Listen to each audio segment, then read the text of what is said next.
गहरे और घने जंगल के बीच एक ऐसी वादी थी जहां खामोशी भी बोलती महसूस होती थी।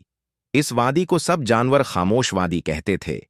यहां सुबह की रोशनी दरख्तों के पत्तों से छनकर जमीन पर गिरती तो यूं लगता जैसे कुदरत खुद अपने हाथों से इस वादी को संवार रही हो।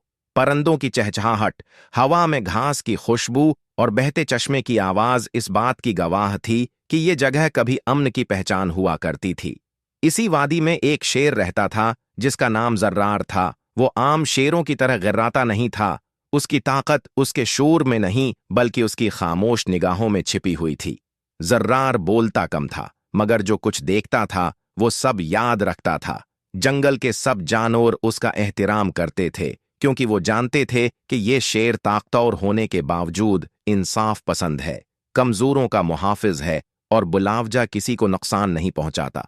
वक्त इसी तरह गुजरता रहा और खामोश वादी अपनी खूबसूरती और अमन के लिए मशहूर रही। मगर फिर एक दिन सब कुछ बदल गया। एक अजनबी भेड़िया जंगल में दाखिल हुआ। इसका नाम दरखिश था। इसकी आंखों में लालच की चमक और चाल में फरेब छिपा हुआ था। वो अकेला नहीं आया था बल्कि अपने साथ कुछ और भेड़िए भी लाया था। दरखिश ने आते ही जंगल के उसूलों को चीलिंग करना शुरू कर दिया। वो कहता था कि ताकतूर को सब कुछ मिलना चाहिए और कमजोर सिर्फ पैरवी के लिए होते हैं। आहिस्ता आहिस्ता खौफ जंगल में फैलने लगा।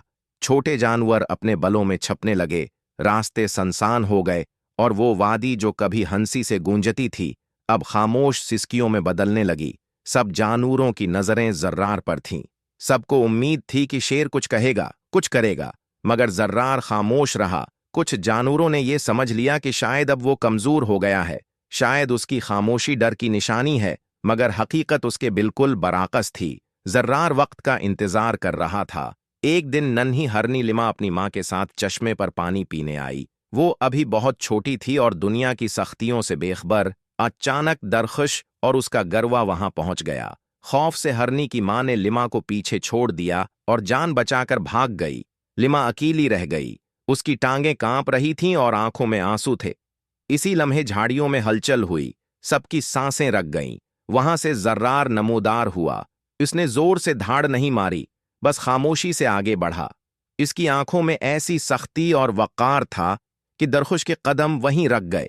जर्रार ने गहरी आवाज में कहा कि ताकत का मतलब जुल्म नहीं होता और खामोशी हरगिज़ कमजोरी नहीं होती। दरखिश ने तंजिया हंसी हंसने की कोशिश की, मगर उसके अपने साथी पीछे हटने लगे। जर्रार ने लिमा को अपनी पनाह में लिया और पहली बार जंगल के सब जानवरों को इकट्ठा होने का पैगाम दिया। हाथी अपनी कुव्वत के साथ खड़ा हुआ, लोमड़ी अपनी अक्ल के साथ, परंदे अपनी खबर रसानी के साथ और खरगोश अपनी हिम्मत के साथ।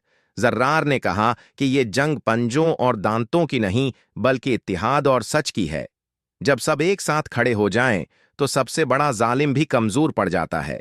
दरखिश ने दोबारा ताकत दिखाने की कोशिश की, मगर उसके अपने साथी उसका साथ छोड़ गए। वो अकेला रह गया। इसके चेहरे पर शिकस्त और शर्मिंदगी साफ नजर आ रही थी। जर्रार ने उसे मारा नहीं, बस जाने दिया, क्योंकि वो जानता था कि असल फतह दुश्मन को खत्म करना नहीं बल्कि उसे उसकी गलती का एहसास दिलाना होती है। वक्त गुजरता गया। जंगल में दोबारा अमन लौट आया। परंते फिर से गाने लगे। जानवर बेखौफ होकर घूमने लगे और खामोश वादी एक बार फिर जिंदगी से भर गई। लिमा बड़ी हुई और जब वो बच्चों को ये कहानी सुनाती तो कहती कि खामोशी कभी कभी सबसे बड़ी ताकत होती है। और दौर एक पहाड़ी पर जर्रार खामोशी से सबको देखता रहता, क्योंकि सच्चा मुहाफिज कभी शोर नहीं मचाता, वो बस सही वक्त पर खड़ा हो जाता है।